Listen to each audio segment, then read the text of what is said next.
不是1000枚。美军声称中国的核弹头数量增加的更多，他们为何如此焦虑？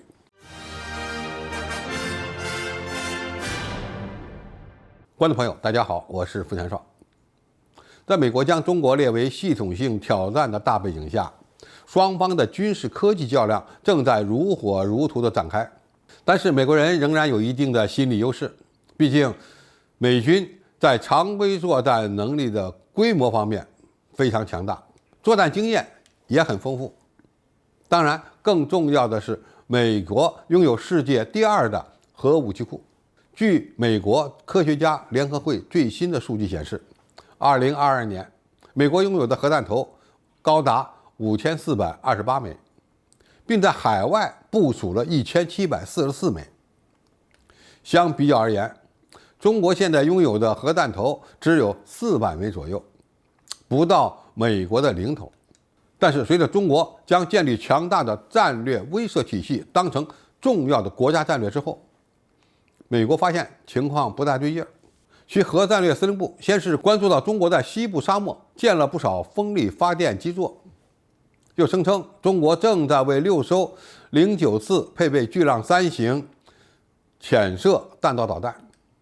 甚至还在研制更先进的096型核潜艇。另外，美国人还注意到，中国在核武器运载工具的技术发展上已经是一骑绝尘，包括高超音速导弹、天地往返运输工具等等试验也在刺激着美国人的神经。美国核战略司令部在其发布的评估报告中声称，中国将在2030年拥有1000枚核弹头，并称这种进步的速度无法用惊讶来形容。就在这2天，美国国防部提交了中国军事与安全态势发展报告。在这份报告中，美国的专家指出，中国核弹头数量在过去2年间就翻了1倍，并且将在2035年拥有1500枚核弹头。用五角大楼新闻秘书莱德的话说，中国核弹头越多，各方的担忧就越大，东亚地区就越发不稳定，因为中国核武器的扩充速度太快了，以至于想要保密也保不住。这引发了一些疑问，他们是否正偏离现有的战略，即只拥有精简但足够威慑效率的核武库。要注意的是，中国就算拥有1500枚核弹头，也不过是美国核弹头数量的30%。那么美国人为何会如此紧张呢？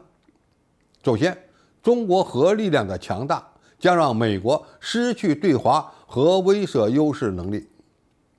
这对中美战略竞争而言是非常关键的。美国将军们一直在嘲笑俄军在乌克兰的表现，但他们为什么又不敢下场来干涉俄乌冲突呢？此举无非就是证明了俄罗斯的核弹是真的有实力，或者说俄军的核武器代表着真理。中国核力量强大，在一定程度上就是要杜绝美国的核武器心理优势，让美国打消与中国开战的念头，这个非常重要。其次，美国担心中国核力量强大之后会改变不首先使用核武器的承诺，或者到时候对台采取军事行动。中美直接发生核冲突的可能性其实是非常小的，但是美国还是担心自己将会因为中国的强大而面临军事危机。最后，中国核力量强大让美国更加忌惮中国常规作战力量的优势，特别是陆基常规弹道导弹的优势。过去美国人对中国陆基中程弹道导弹力量虽然忌惮，但是他还因为自己核力量的强大而心里有底。现在恐怕不得不面对这样的劣势了。未来的大国战争说不定就是一场常规远程导弹打击决定胜负的战争，美国人将因此而对中国失去常规作战的心理优势。当然，五角大楼宣传中国核武器威胁论还有一个目标，就是向国会要钱，因为美国日益老化的核武库真的非常费钱。至于中国会不会真的发展1500枚核弹，恐怕也是美国人的无端猜测。核武器可不是越多越好，而是越先进越好。中国在发展核力量方面有后发优势，我们通过提升